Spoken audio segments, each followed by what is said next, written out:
Quando sua esposa herda 33 milhões de dólares, você pensaria que a festa seria para você. Alerta de spoiler. Não é ponto, meu nome é Nate Porter, e estou aqui na minha cozinhas bem, tecnicamente na cozinha da Vanessa agora, observando-a dar a festa mais obscena que já vi, digna de uma orgia romana. 3 semanas desde o funeral do pai dela, e ela está agindo como se tivesse ganhado na loteria, o que suponho, ela realmente ganhou. Nate, mais champanhe. A voz de Vanessa corta a música como uma lâmina enferrujada.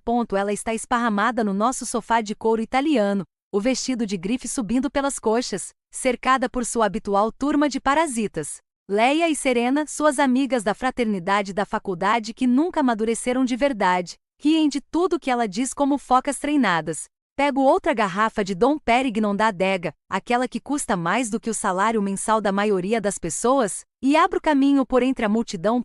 Nossa mansão em Connecticut está lotada de pessoas que eu não reconheço, e todas me tratam como se eu fosse a empregada, o que aparentemente eu sou. Aqui está, digo eu, colocando a garrafa sobre a mesa de cristal. Vanessa nem olha para mim. Ela está ocupada demais encarando Tyler Grant como se ele fosse dono dela. Nosso cara da manutenção da piscina. 25 anos, tanquinho e nada de cérebro, o tipo de cara que acha que filosofia é um tipo de molho para macarrão.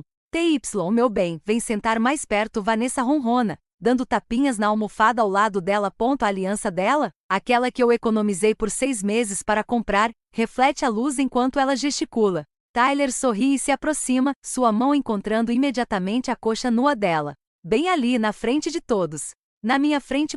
Vanessa, digo baixinho.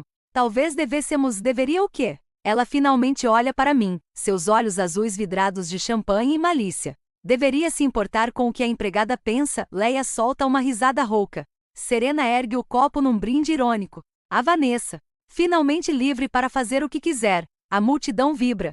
Eu fico ali parado como um idiota, observando minha esposa, com quem sou casado há 8 anos, aos beijos com um garoto que poderia ser seu irmão mais novo. As mãos de Tyler percorrem seu corpo livremente, e ela geme alto o suficiente para que todos na festa ouçam. Jesus, Vanessa, murmurei. Ela se afasta da boca de Tyler por tempo suficiente para se concentrar em mim novamente. Sabe de uma coisa, Nate? Eu não preciso mais de você. Papai me deixou tudo, a casa, o dinheiro, os carros, os barcos, tudo. Então, por que você não procura outro lugar para morar? Ou melhor ainda, por que você simplesmente não morre? Sinceramente, não me importo com qual das duas opções você escolheria. A festa fica em silêncio por uns 3 segundos, depois explode numa gargalhada de bêbados. Alguém começa a gritar Jerry, Jerry, como se estivéssemos num programa de entrevistas. É aí que o grandalhão Frank aparece do meu lado. Frank era policial antes de Vanessa contratá-lo como nosso chefe de segurança. 1,93 metros, 113 quilogramas, com mãos enormes e a personalidade de um parquímetro. Hora de ir, Nate, diz ele, sem maldade. Esta casa também é minha. Frank. Não mais, amigo.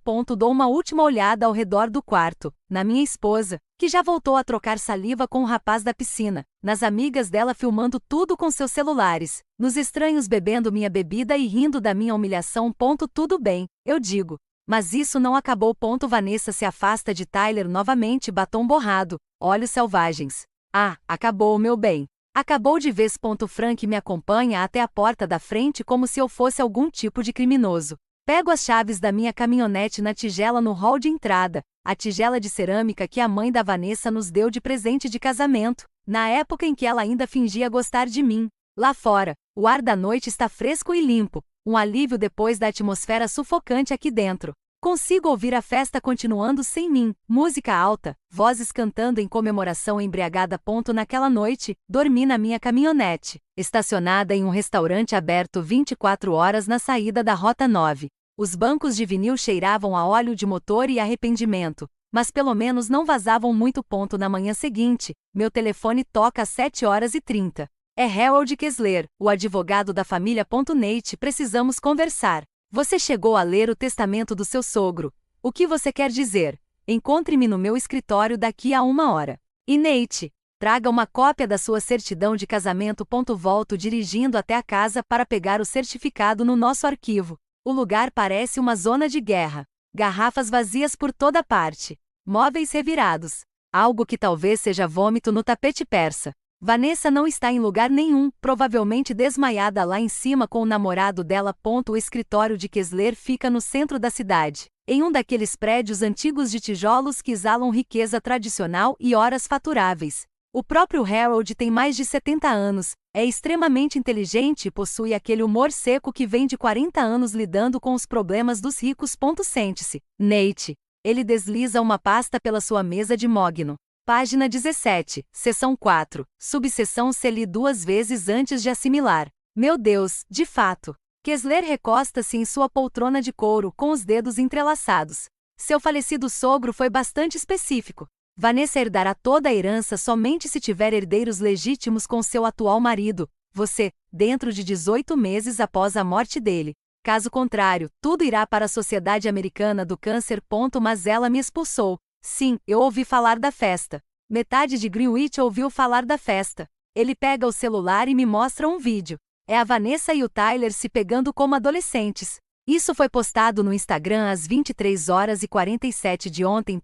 Fico olhando fixamente para a tela. Ela está irremediavelmente perdida, diz Harold, a menos que consiga convencê-lo a se reconciliar. Como se fosse combinado, meu celular vibra. Uma mensagem da Vanessa. Precisamos conversar sobre nós. Mostro a mensagem para Kessler. Ele dá uma risadinha. O que você vai fazer? Pergunta. Penso na noite passada. Na humilhação, nas risadas, no jeito como ela me olhou como se eu fosse algo que ela tivesse raspado do sapato. Vou fazê-la implorar. Vanessa aparece na lanchonete onde estou tomando café da manhã, com a aparência de quem não dorme há dias. Seu cabelo loiro, geralmente impecável, está um desastre, a maquiagem borrada e ela veste o vestido de ontem. A Caminhada da Vergonha, edição suburbana de Connecticut. Nate, querido. Ela se senta na cabine em frente à minha com uma voz doce como mel. Acho que precisamos conversar sobre o nosso casamento. Dou um gole no meu café. É horrível, mas é um horrível de verdade, não como aquela porcaria pretensiosa que ela serve nas festas dela. E daí? Estava pensando.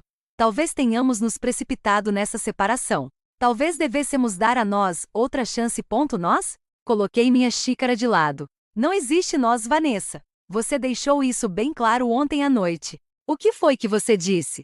Ah, sim. Procure outro lugar para viver ou morrer. O rosto dela fica vermelho. Eu estava bêbada. As pessoas dizem coisas estúpidas quando estão bêbadas. E quando eles estão sóbrios. Qual é a sua desculpa para o Tyler? Ela teve a decência de parecer envergonhada, mas apenas por uns 2 segundos. Foi um erro. Um erro estúpido e sem importância. Do lugar onde eu estava, parecia bastante significativo. Nate, por favor. Ela estende a mão por cima da mesa e a coloca sobre a minha. Sua pele é macia, bem cuidada, as mãos de alguém que nunca trabalhou um dia sequer na vida. Eu te amo. Sempre te amei. Nada me deixa mais excitado do que uma mulher que acabou de me expulsar da minha própria casa. Mas eu entro na brincadeira. E o Tyler? Tyler quem? Ela pisca os cílios. Meu bem, você é o único homem que eu quero. É uma atuação digna de novela. Quase aplaudo. Preciso de um tempo para pensar sobre isso, digo. Sua máscara escorrega por um instante. E eu vejo o pânico por baixo. 33 milhões de dólares fazem isso com uma pessoa. Claro, ela diz. Leve todo o tempo que precisar. Mas não demore muito, tá bom? Estou com saudades. Ela se inclina sobre a mesa e me beija. Tem gosto de desespero e Listerine. Depois que ela sai, ligo para meu amigo Ray Martinez. Ray é dono de um bar chamado The Anchor no centro de Hartford, e ele é uma das poucas pessoas que me conheciam antes de eu me tornar o Sr. Vanessa Porter. Ela está planejando algo, eu lhe digo por telefone.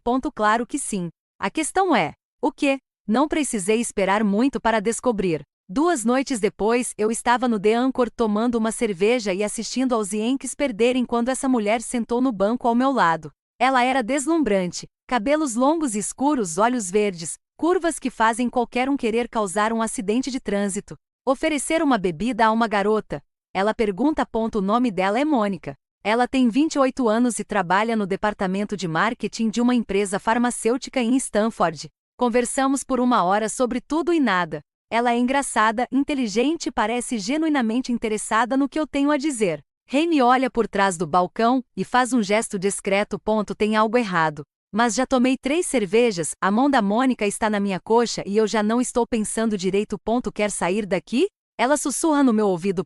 Fomos para um motel na Berlin Turnpike. o tipo de lugar que aluga quartos por hora e não faz perguntas.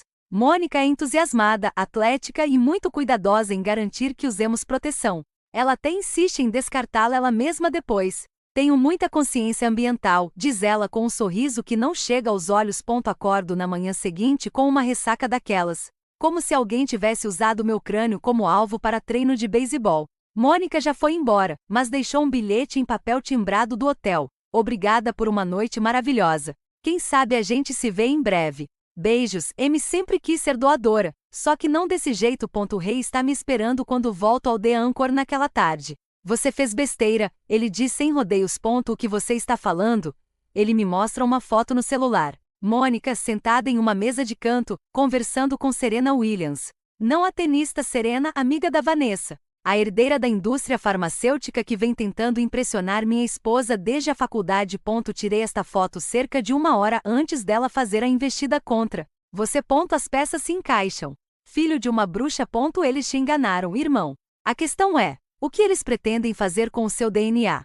Não precisei ficar na dúvida por muito tempo. 3 semanas depois, Vanessa me liga, praticamente cantando de alegria. Nate, aconteceu uma coisa incrível. Deixe-me adivinhar. Você está grávida. Como você sim. Não é maravilhoso? Vamos ter um bebê. Faço as contas de cabeça. A cronologia bate por pouco. Se ela se inseminou artificialmente com meu material genético roubado logo após a missão de coleta da Mônica, ela estaria grávida de umas 3 semanas. Que ótimo, Vanessa. Muito ótimo mesmo. Eu sei. E isso significa que agora podemos ser uma família de verdade. Você, eu e nosso pequeno milagre. Nosso pequeno milagre, não é? Ou melhor, nossa pequena apólice de seguro de 33 milhões de dólares. Acho que deveríamos comemorar. Sim, querida. Com certeza, mas primeiro preciso investigar. Encontrar Mônica não é difícil. A turma da Vanessa não é exatamente conhecida por suas habilidades criminosas. Algumas ligações para empresas farmacêuticas em Stanford, a descrição de uma morena deslumbrante no marketing, e eu tenho um nome, Mônica Reeves. Ela trabalha para Hartwell Pharmaceuticals, especializada em tratamentos de fertilidade. Que conveniente. Contratei uma investigadora particular chamada Jill Shen, ex-policial de Hartford, agora autônoma, com reputação de obter resultados. Ela tem pouco mais de 40 anos, é durona e cobra $200 por dia, mais despesas. Sua esposa contratou essa mulher para seduzi-lo e roubar seu material genético, pergunta Jill, analisando as fotos que Ray tirou. Essa é a minha teoria. É uma boa teoria. Estúpida, mas boa. Se conseguirmos prová-la, sua esposa poderá ser acusada de fraude. Talvez até pior. Não quero que ela seja presa. Quero algo melhor. Vingança? Justiça? Jill sorri. Já gosto de você. Jill leva 3 dias para desvendar o mistério de Mônica. Descobre-se que Mônica tem um problema com jogos de azar e deve muito dinheiro a algumas pessoas nada amigáveis. Quando Serena a abordou com uma oferta de $10 mil para seduzir um alvo e coletar uma amostra biológica, ela aceitou imediatamente. Jill filma tudo. Olha, não me orgulho do que fiz, diz Mônica, sentada em seu apartamento apertado em New Haven. Mas eu precisava do dinheiro, e eles disseram que não tinha problema nenhum. Só uma brincadeira entre amigos. Uma brincadeira? Estou usando um microfone escondido, cortesia do estoque de equipamentos da Jill. Foi assim que Serena chamou. Ela disse que sua esposa queria pregar uma peça em você, se vingar de alguma coisa. Eu não fiz perguntas.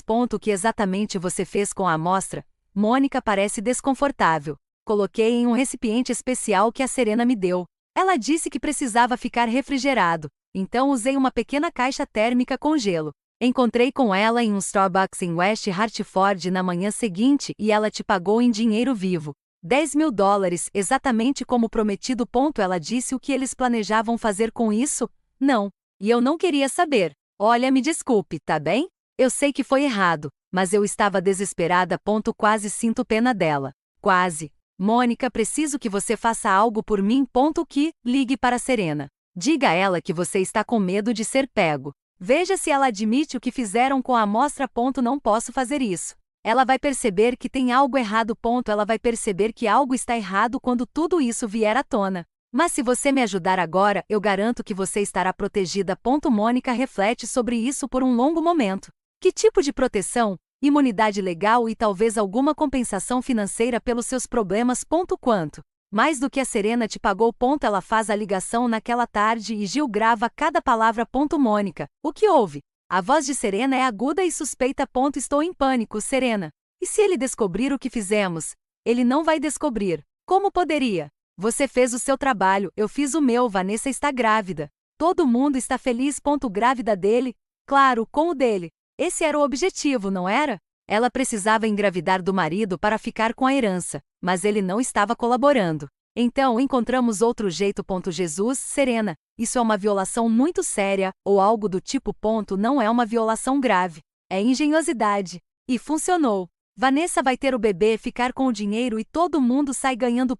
E o marido dela? E quanto a ele? Ele vai ser pai. A maioria dos homens ficaria radiante.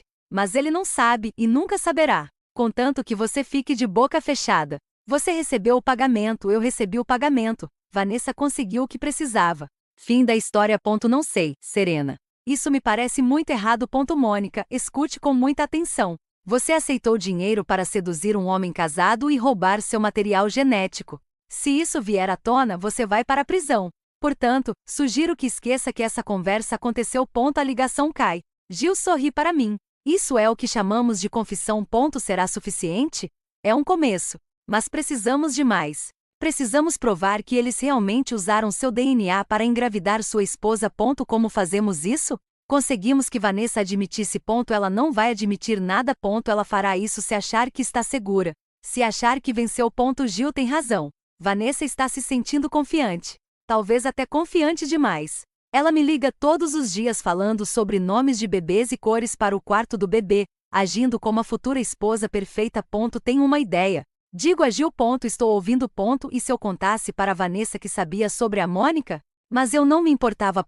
Você quer dizer fingir que está tudo bem ser traído por uma seringa de inseminação artificial? Exatamente. Faça-a pensar que é tão esperta que me enganou completamente. Faça-a se gabar disso. Isso poderia funcionar. Mulheres como sua esposa adoram se gabar. Então vamos dar a ela algo para se gabar. Naquela noite, liguei para Vanessa. Querida, preciso falar com você. Temos algo para conversar. Claro, meu bem. Venha quando quiser. Na verdade, eu estava pensando em um lugar mais reservado. Que tal jantar amanhã à noite? Só nós dois. Isso parece maravilhoso. Onde? Riverside Inn. 82.00. O Riverside Inn é um restaurante sofisticado em East Hartford. O tipo de lugar com guardanapos de pano e garçons que descrevem cada prato como se fosse uma obra de arte. O barulho é tão alto que abafa o som de um gravador. Vanessa parece deslumbrante, parecendo valer $1 milhão, literalmente. Seu vestido provavelmente custa mais do que o carro da maioria das pessoas, e ela irradia aquele brilho especial que vem de estar grávida e podre de rica. Você está linda, eu digo a ela. E falo sério. Seja lá o que Vanessa for, ela não é feia. Obrigada, meu bem. Você também fica muito bem arrumada. Pedimos vinho, cidra espumante para ela, bourbon para mim, e conversamos sobre o tempo, o restaurante e qualquer coisa, menos sobre o assunto principal. Finalmente, durante a sobremesa, toma a iniciativa. Vanessa, eu sei sobre a Mônica. Ela paralisa, com o garfo a meio caminho da boca. O que? A mulher no bar? A situação. Tudo. O rosto dela fica branco, depois vermelho, depois branco de novo. Nate, eu posso explicar. Não precisa explicar. Eu entendo. Você entende? Você precisava engravidar para ficar com a herança. Eu não estava exatamente colaborando, então você encontrou outro jeito. É bem inteligente, na verdade. Ela me encara como se eu tivesse duas cabeças. Você não está com raiva? Por que eu ficaria com raiva? O bebê ainda é meu, biologicamente falando.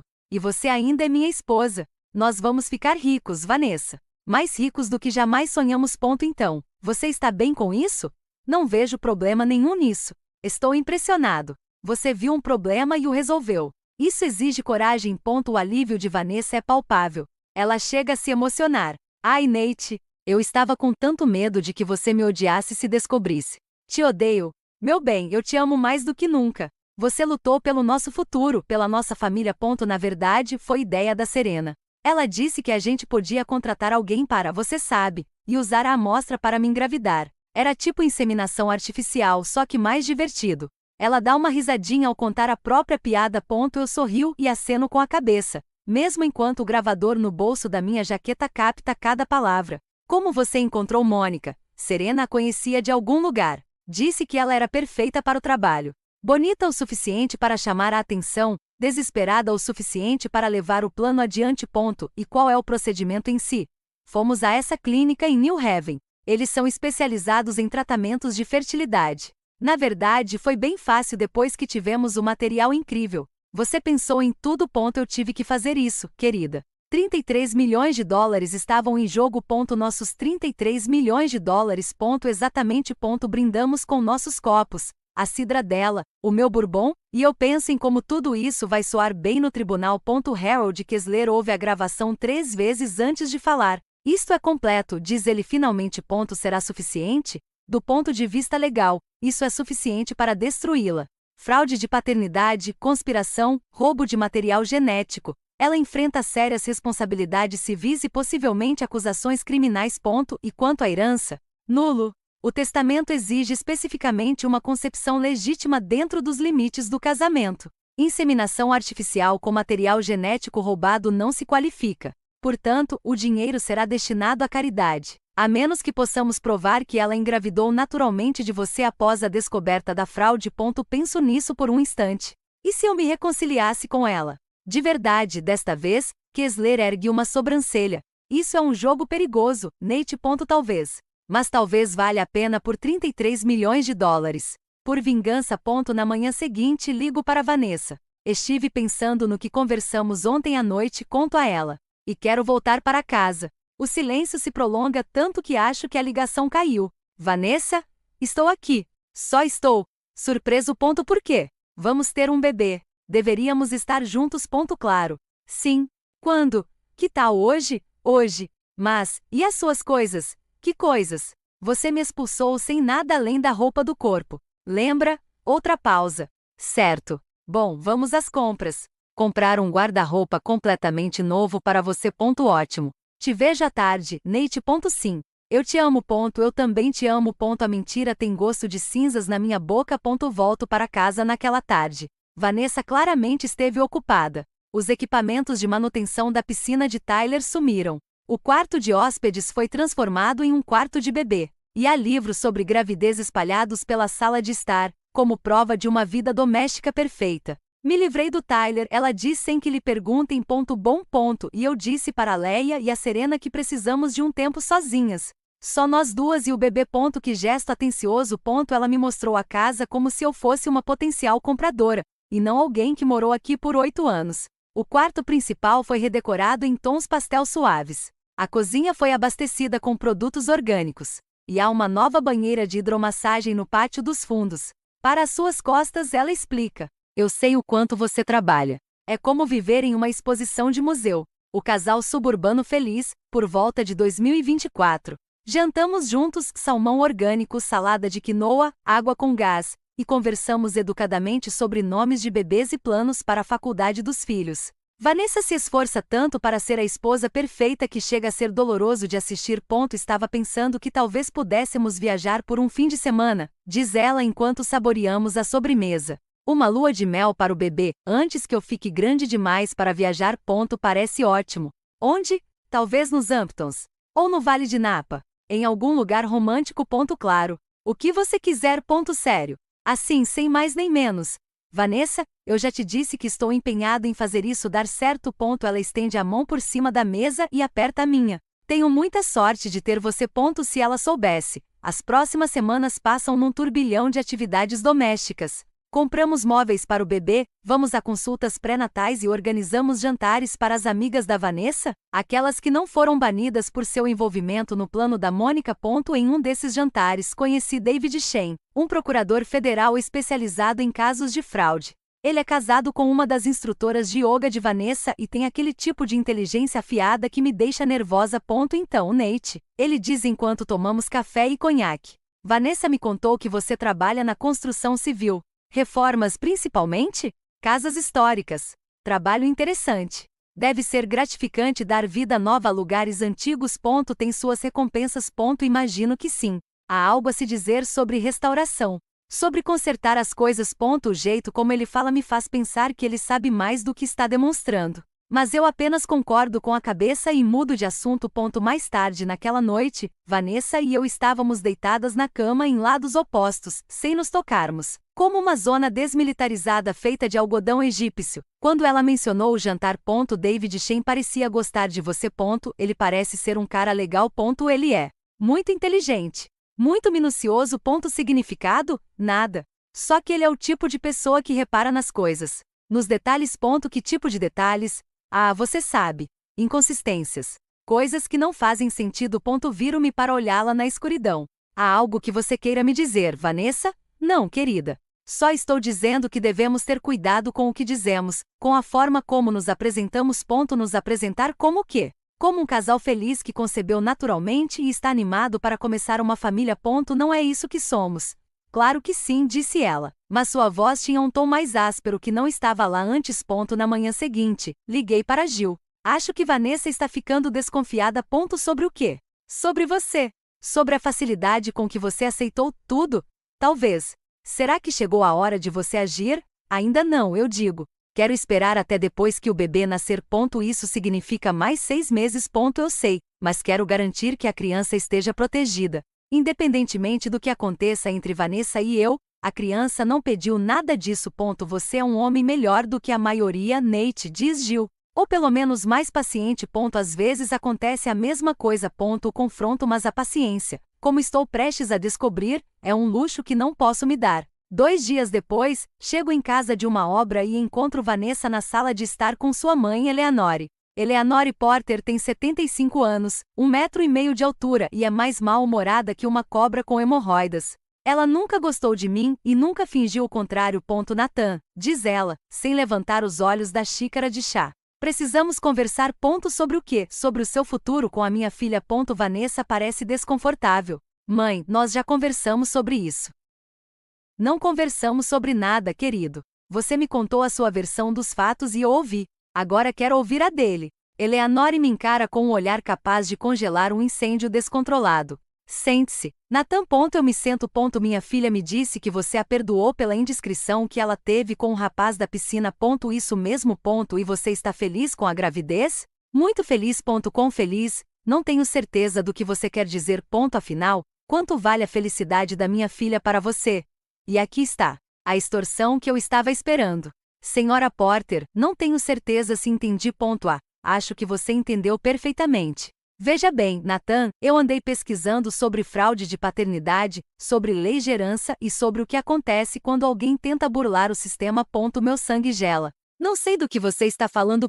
Não é verdade? Porque eu acho que você sabe exatamente o que aconteceu com aquela mulher no bar. Acho que você sabe exatamente como minha filha engravidou e acho que você está planejando usar esse conhecimento para destruí-la. Vanessa olha de um lado para o outro, como se estivesse assistindo a uma partida de tênis. Mãe, o que você está dizendo? Estou dizendo que seu marido não é o santo benevolente que finge ser. Estou dizendo que ele planeja tirar tudo que você tem. Isso não é verdade, digo eu, mas minha voz soa oca, até para mim. Eleanore sorri como um tubarão. Prove. Assine isto. Ela desliza um documento pela mesa de centro. É um acordo pós-nupcial. Você renuncia a todos os direitos à herança, reconhece que a criança é sua, independentemente das circunstâncias da concepção, e concorda em nunca contestar os termos do testamento do meu falecido marido. E se eu não assinar? Aí saberemos qual é a sua verdadeira posição, não é? Olho para Vanessa. Ela está pálida, assustada, presa entre a mãe e o marido como um rato entre 2 gatos. Preciso de tempo para pensar sobre isso. Você tem até amanhã de manhã, diz Eleanore. Assine o acordo ou saia. E desta vez, fique fora. O ponto de ruptura naquela noite, Vanessa e eu não trocamos uma palavra.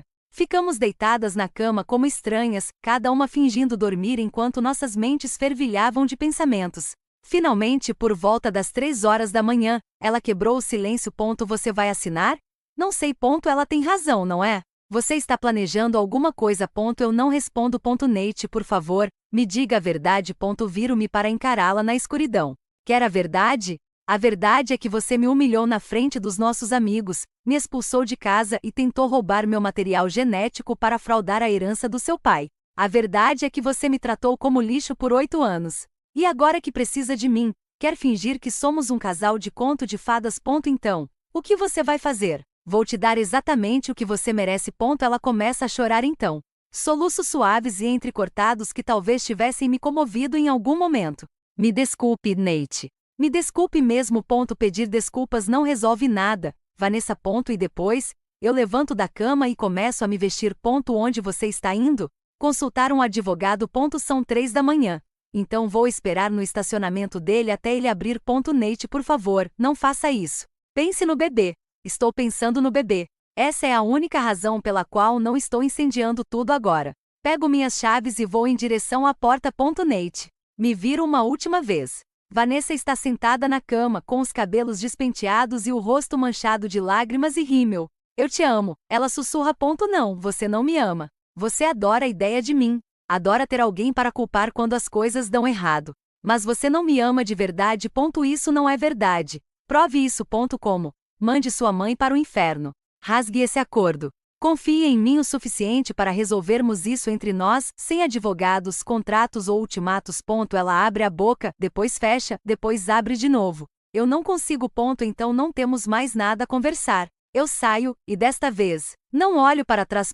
O golpe. Harold Kessler está surpreendentemente alerta para um homem que foi arrancado da cama às 6 horas da manhã.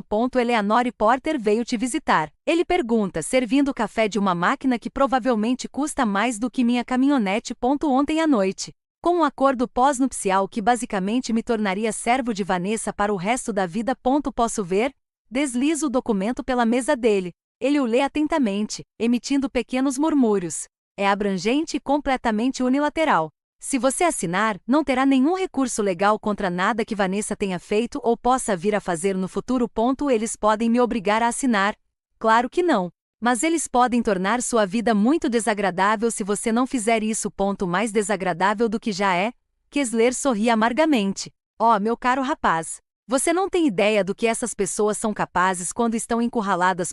Como que para comprovar seu argumento, meu telefone começa a tocar. Vanessa. Não atenda, aconselha Kessler. O telefone para de tocar, depois volta a tocar imediatamente, e depois de novo. Ela é persistente. Ela está desesperada. 33 milhões de dólares deixam qualquer um desesperado. Então, o que eu faço? Você tem várias opções. Pode assinar o acordo e viver feliz para sempre como um homem sustentado. Pode se recusar a assinar e enfrentar todas as consequências que lhe impuserem. Ou você pode partir para o ataque. Entre com o pedido de divórcio, processe por fraude de paternidade, conteste o testamento. Torne tudo isso tão público e tão desagradável que eles vão implorar para você parar. E o bebê?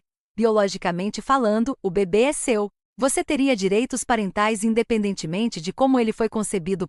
Meu celular vibra com uma mensagem de texto, depois outra, e mais 10 em rápida sucessão. Ela está realmente surtando, percebo. Ótimo. O pânico torna as pessoas descuidadas, e pessoas descuidadas cometem erros. Que tipo de erros? O tipo de prova que acaba sendo usada em tribunal. Penso nisso por um momento. Harold, o que aconteceria se eu continuasse entrando na brincadeira por mais um tempo? Se eu os fizesse pensar que tinham ganhado?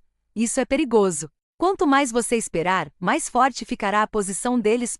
Mas se eu conseguisse que eles se incriminassem ainda mais, teria um caso ainda mais forte. Harold, essas pessoas não são bobas. Eleanor Porter não chegou onde chegou sendo descuidada.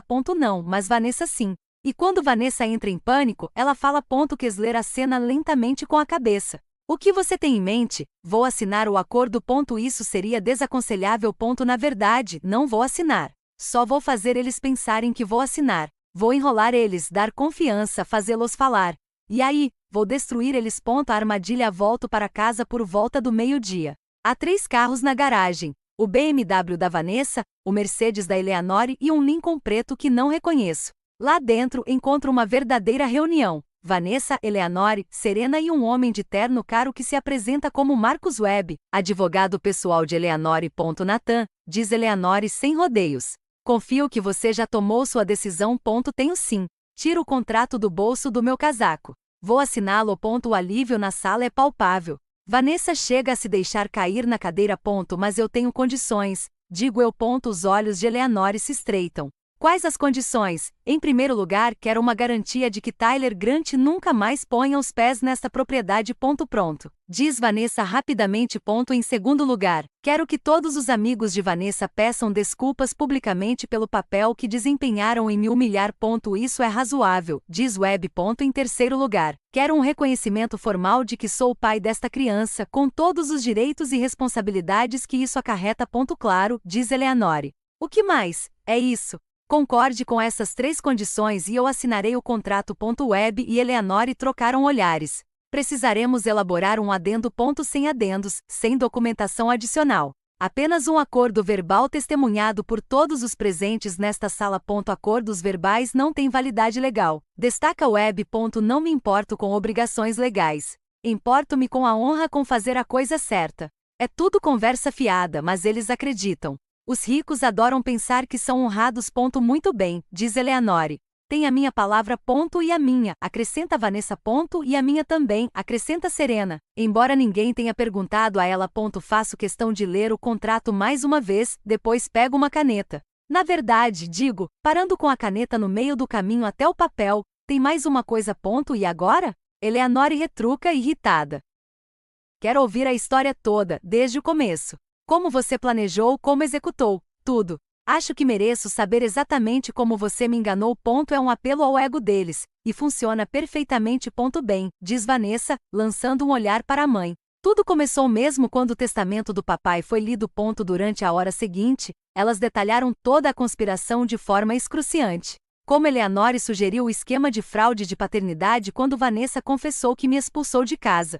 Como Serena encontrou Mônica através de suas conexões na indústria farmacêutica. Como pesquisaram clínicas de fertilização e procedimentos de inseminação artificial. Como planejaram a sedução até o menor detalhe.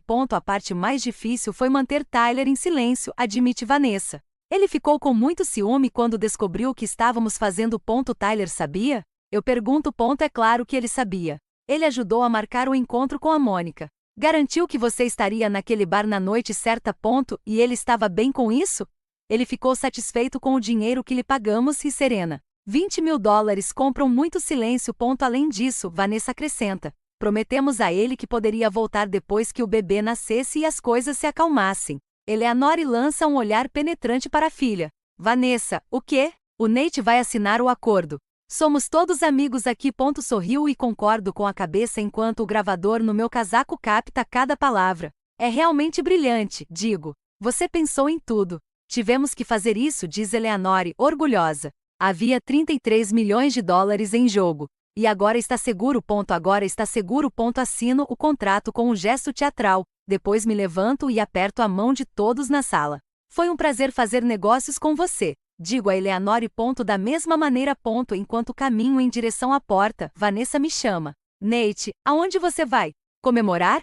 Acho que isso pede uma bebida. Acho que vou comemorar sozinho. Preciso pensar um pouco. Sobre o que? Sobre o nosso futuro. Justiça. Dirijo-me diretamente ao escritório de Gil e entrego-lhe o gravador. Por favor, diga-me que gravou tudo. Digo. Ela conecta o dispositivo ao computador e aperta o play. A voz de Eleanor ecoa pela sala. $33 milhões estavam em jogo. Conseguimos. Gil sorri. Conseguimos tudo.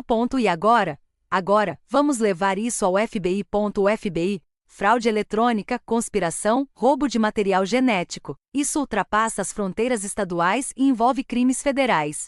Sua esposa e a família dela estão prestes a ter um dia muito difícil. Quão grave? Grave o suficiente para pegar de 20 anos a prisão perpétua. Talvez pior, dependendo do que mais eles andaram fazendo. Penso em Vanessa sentada naquela sala de estar, radiante de vitória e com os hormônios da gravidez em alta, planejando seu futuro com Tyler e seus milhões roubados. Faça isso. O FBI invade a casa ao amanhecer do dia seguinte. Observo do outro lado da rua enquanto agentes com jaquetas corta-vento cercam a propriedade, carregando caixas de provas e levando pessoas algemadas. Vanessa me vê enquanto a colocam na parte de trás de um veículo federal. Ela grita algo que não consigo ouvir por causa da distância e das sirenes, mas consigo ler seus lábios com clareza. Eu te odeio. Eu aceno em despedida. Eleanore pega 10 anos por conspiração e fraude. Serena pega 7. Mônica recebe 3 anos de liberdade condicional em troca de sua cooperação. Vanessa pega 15 anos. Além disso, ela tem que dar à luz sob custódia federal. A herança vai para a Sociedade Americana do Câncer, exatamente como seu pai queria. E eu? Eu recupero minha vida. 6 meses depois, estou reformando uma mansão vitoriana em New Haven quando meu telefone toca. É um número desconhecido. Nate Porter falando. Aqui é Janete Morrison, do Serviço de Proteção à Criança. Temos um bebê aqui que pode ser seu. Meu filho, porque é um filho, com 3,7 quilogramas, meus olhos e o queixo teimoso da Vanessa. É a coisa mais linda que eu já vi. Qual o nome dele? Perguntei à assistente social. Sua mãe lhe deu o nome de Tyler. Bem, isso vai mudar. Vou chamá-lo de James, em homenagem ao meu pai. James Porter, que crescerá sabendo que sua mãe era uma criminosa, mas que seu pai lutou por ele, que herdará não 33 milhões de dólares, mas algo mais valioso, a certeza de que algumas coisas valem a pena lutar e que a justiça, por mais tardia que seja, sempre chega. Às vezes, Vanessa me escreve cartas da prisão. Textos longos e confusos, cheios de pedidos de desculpas, explicações e promessas de que vai melhorar se eu lhe der outra chance. Não as leio mais. Tenho coisas melhores para fazer, como ensinar meu filho a andar, a falar e a entender que neste mundo, é preciso merecer o que se conquista. E às vezes, se você for muito paciente e muito cuidadoso, você consegue exatamente o que merece.